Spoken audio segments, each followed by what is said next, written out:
अनिल देशमुख ने राज्य के चुनावों में देरी के लिए भाजपा पर आरोप लगाए और कहा कि लोकसभा चुनाव से मिले परिणाम से भाजपा और महायुति सरकार घबरा गई है। आणि त्या लोकसभेच्या निवडणुकीमध्ये महाराष्ट्रामध्ये महाविकास आघाडी म्हणजे काँग्रेस, राष्ट्रवादी आणि शिवसेना या तिन्ही पक्षांनी एकत्रपणे एकोप्याने काम केलं आणि जवळजवळ 31 खासदार महाराष्ट्रामधून निवडून आलेत। त्याच्यामुळे मोठा फटका भारतीय जनता पार्टी आणि त्यांची जी मित्र पक्ष आहेत त्यांना बसला आणि म्हणून आता विधानसभेची जी निवडणूक आहे ती ऑक्टोबर महिन्यामध्ये व्हायला पाहिजे होती आणि दरवेळेस आपल्या निवडणुका ज्या जाहीर झाल्या इलेक्शन कमिशनने जे जाहीर केलं त्यामध्ये हरियाणा आणि महाराष्ट्र एकाच वेळेस या निवडणुका जाहीर झाल्या या निवडणुका एकत्र होत होत्या। पण यावेळेस महाराष्ट्रातली परिस्थिती जी सध्या आहे ही भारतीय जनता पार्टीच्या लक्षात आल्यानंतर कशा पद्धतीने या निवडणुका आपल्याला पुढे ढकलता येईल या पद्धतीने त्यांचा प्रयत्न झाला आणि आता निवडणुका दिवाळीनंतर आता नोव्हेंबरमध्ये होतात की डिसेंबरमध्ये होतात हे पाहू। आता पुढे ढकलण्याचं काम भारतीय जनता पार्टीच्या माध्यमातून झालं। आमचा आग्रह होता की या निवडणुका ऑक्टोबरमध्येच व्हायला पाहिजे, पण ठीक आहे, जेव्हा केव्हा निवडणुका होईल त्यावेळेस 100% महाराष्ट्रामध्ये महाविकास आघाडीचं सरकार आल्याशिवाय राहणार नाही। राज्य में फिर वापसी करने के लिए उन्होंने अपनी नाकामियों पर पर्दा डालने के लिए लाडली बहना योजना शुरू की है। यदि समय पर चुनाव घोषित हो जाते हैं तो लाडली बहना योजना को शुरू नहीं किया जा सकता था, इसलिए भाजपा ने लाडली बहना योजना के जाल में बहनों को फंसाकर वापस सत्ता में लौटने का षड्यंत्र रचा है। लेकिन भाजपा इस षड्यंत्र में कामयाब नहीं होगी, क्योंकि भाजपा की सरकार ने पूरे कार्यकाल में सिर्फ जनता के साथ वादा खिलाफी ही की है। एकदम खरी गोष्ट आहे, आदिवासींच्या बजेटमध्ये कमी केलेत, तुमची नगरपालिका महानगरपालिका यांचे डेव्हलपमेंटचे पैसे वळवलेत। तुम्ही महानगरपालिकेच्या सीओना जाऊन विचारा, महानगरपालिकेच्या अधिकाऱ्यांना जाऊन विचारा, हे सर्व पैसे त्यांनी वळवले आहेत। आणि एक अजून सांगतो, ही लाडली बहीण योजना यांनी जी चालू केली ना या भारतीय जनता पार्टीला कोणती लाडली बहीण असो का लाडला भाऊ असो, हे फक्त लाडल्या खुर्चीसाठी फक्त चालू आहे। हे फक्त यांनी जी तरतूद केली आहे 46,000 कोटीची आहे तरतूद, संपूर्ण तुम्हाला योजना राबवायची असेल तर फक्त काही महिन्यासाठी ही योजना भारतीय जनता पार्टी राबवणार आहे।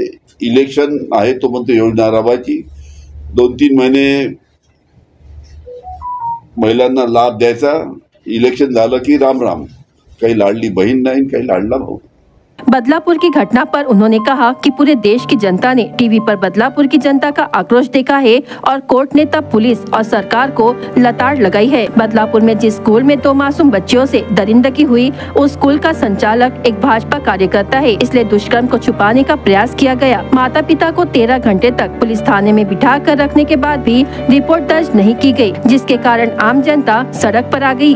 भाजपा का महिला बहनों को सक्षम बनाने का दावा खोखला और झूठा है। हमारी सरकार आएगी तो राज्य में कड़े कानून बनाकर महिलाओं की रक्षा करेंगे। बदलापूरच्या घटनेचा जो उल्लेख आपण केला, अतिशय दुर्दैवी अशी घटना, 3.5-4 वर्षाच्या मुली अशा पद्धतीने त्यांच्यावर अत्याचार होतो आणि अत्याचार झाल्यानंतर ती शाळा, या आदर्श शाळेमध्ये ही घटना घडली, ती शाळा एका भारतीय जनता पार्टीच्या नेत्याची कार्यकर्त्याची असल्यामुळे हे प्रकरण कसं दाबता येईल याचा 3-4 दिवस प्रयत्न झाला। तुम्हाला सगळ्यांना माहित आहे, 4 दिवस हा प्रयत्न झाला, शाळेने प्रयत्न केला, वरच्या वरिष्ठ नेत्यांनी प्रयत्न केला की प्रकरण तिथल्या तिथे दाबला गेलं पाहिजे। पण 4 दिवसानंतर त्या पीडित मुलीच्या आईने जेव्हा पोलीस स्टेशनमध्ये जाऊन आपली दाद मागण्याचा प्रयत्न केला, तिथे गुन्हा दाखल करण्याचा प्रयत्न केला, तिची आई गरोदर असताना सुद्धा 13 तास तिथे गुन्हा दाखल करून घेतला नाही, तिला बाहेर बसून ठेवलं। म्हणजे कशा पद्धतीनं हे भारतीय जनता पार्टी सरकार काम करते आहे। ती शाळा कोणाचीही असो, भारतीय जनता पार्टीच्या कार्यकर्त्याची असो की अजून कोणाची असो, ज्या पण अशा पद्धतीनं जर त्या ठिकाणी जर अशा पद्धतीची घटना घडत असेल तर त्या पीडित महिलेला त्यांनी न्याय मिळायला पाहिजे। 4 वर्षाच्या मुली अत्याचार होतो, भारतीय जनता पार्टी तिथे प्रकरण दाबून ठेवते। देवेंद्र फडणवीस ही घटना घडली त्याशी दिल्लीला गेले आणि दिल्लीहून त्यांनी स्टेटमेंट दिलं की नाही, पोलिसांनी कोणत्याही पद्धतीनं FIR दाखल करण्यासाठी वेळ लावला नाही, अशा पद्धतीने दिल्लीहून त्यांनी जाहीर केलं. आणि हजारो लोक जेव्हा रस्त्यावर आले, प्लॅटफॉर्मवर रेल्वे पटरीवर आले, तिथे आक्रोश करत होते आणि महाराष्ट्र संपूर्ण पेटला होता. अतिशय सर्व महाराष्ट्रामध्ये सर्वांच्या अतिशय तीव्र भावना होत्या. आणि अशा वेळेस तरी देवेंद्र फडणवीसनी महाराष्ट्रामध्ये येऊन हे संपूर्ण प्रकरण हाताळायला पाहिजे होतं. पण दिल्लीहून स्टेटमेंट देत होती की नाही, पोलिसांनी कोणत्या पद्धतीनं गुन्हा दाखल करण्यासाठी विलंब लावला नाही.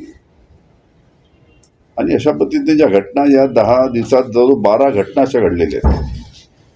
त्यामध्ये बदलापूर असो, कामठी असो, पुणे असो, नाशिक असो, अकोला असो, अशा अनेक ठिकाणी घटना घडल्या आहेत आणि त्या बाबतीत गृहमंत्र्यांनी लक्ष देण्याची आवश्यकता है. वे राष्ट्रवादी कांग्रेस पार्टी के प्रमुख पदाधिकारी एवं कार्यकर्ताओं की बैठक लेकर आगामी चुनावी तैयारियों के दृष्टिकोण से मार्गदर्शन प्रदान करने शहर में आए थे.